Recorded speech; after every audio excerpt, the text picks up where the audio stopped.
आदिवासी समाजाच्या आदर्श गौरवशाली संस्कृतीचा आदर करा। आदिवासी विकास मंत्री डॉक्टर अशोक उईके यांचे प्रतिपादन। महिला बालकल्याण मंत्री आदिती तटकरे यांनी केली आदिवासी संकुल निर्माण करण्याची मागणी।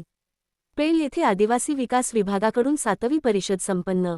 आदिवासी समाजाच्या गौरवशाली संस्कृतीचा आदर करण्याचे आवाहन आदिवासी विकास मंत्री डॉक्टर अशोक उईके यांनी केले। पेण येथे आदिवासी विकास विभागाकडून आयोजित 7व्या आदिवासी विकास परिषदेत ते बोलत होते।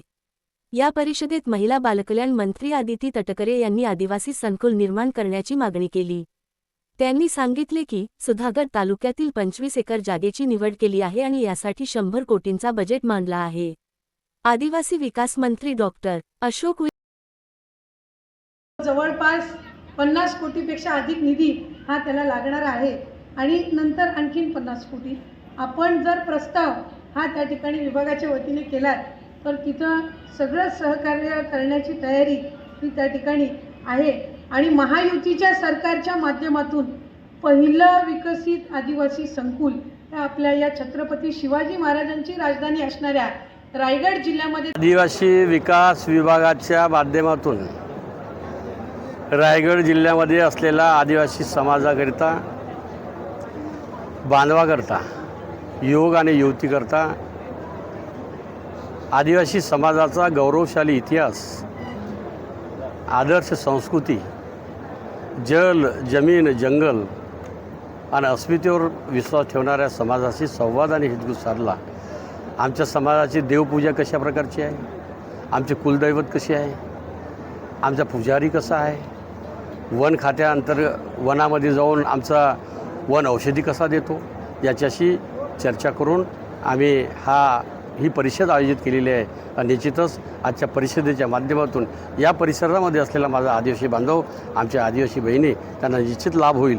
महाराष्ट्राचे मुख्यमंत्री देवेंद्रजी फडणवीस, एकनाथजी शिंदे आणि सुमित्राताई पवार यांच्या नेतृत्वामध्ये काल अर्थसंकल्प जाहीर झाला आणि त्या अर्थसंकल्पामध्ये माझी आदिवासी समाजाची महिला बहीण ही इतरांना रोजगार निर्माण करणारी बहीण निर्माण झाली पाहिजे। लघु आणि सूक्ष्म उद्योगाच्या माध्यमातून इतरांना रोजगार देणारी बहीण निर्माण व्हावं म्हणून राणी दुर्गावती आदिवासी महिला सबलीकरण योजना सुरू केली आणि त्या योजनेचा लाभ आमच्या महाराष्ट्रातल्या आणि रायगड जिल्ह्यातल्या बहिणीला मिळेल आणि बहीण हे मालकीन होईल, अशाच प्रकारचा संकल्प आहे। हाच उद्देश आणि हेतू माझ्या बहिणीसमोर मांडला, बांधवासोबत मांडला आणि आपल्या वृत्तपत्रामध्ये, आपल्या इलेक्ट्रॉनिक मीडियाच्या माध्यमातून आपण राणी दुर्गावती महिला आदिवासी सक्षमीकरण योजनेचा प्रसार आणि प्रचार करावा आणि जास्तीत जास्त महिलांना रोजगार मिळावा, रोजगार देणारी बहीण व्हावं, असा संकल्प आपण करावा, अशी रास्त अपेक्षा करतो। खूप खूप धन्यवाद साहेब।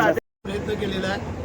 आमची प्रत्येकाची लोकप्रतिनिधींची जबाबदारी आहे की आमच्या भागातले जे आदिवासी बांधव असतील, पाड्या वाड्या वस्त्यावरचे, त्यांचा विकास करणं, त्यांच्या सुधारणा करणं, त्यांचं शालेय शिक्षण असेल किंवा ज्या काय अडीअडचणी असतील ह्या सगळ्यासाठी सामोरं जाण्याची आमची सगळ्यांची तयारी नेहमीच असते आणि आज त्यांनी जे मार्गदर्शन केले ते योग्य आहे आणि त्याचा लाभ आमचे आदिवासी विकास प्रकल्पाचे काय अधिकारी आहेत त्यांच्यासाठी अत्यंत योग्य असं हे मार्गदर्शन होतं आणि त्यांनी आता सगळ्यांनी मनावरती घेतलेलं आहे आणि याच्या पुढं रायगड जिल्ह्यामध्ये सुधारणा होईल हे मी तुम्हाला सांगतो। त्याचबरोबर तालुक्यातून आलेले पदाधिकारी जमलेले सर्वच बंधू आणि भगिनींनो, मी आपल्या सर्वांच्याच वतीने सुरुवातीला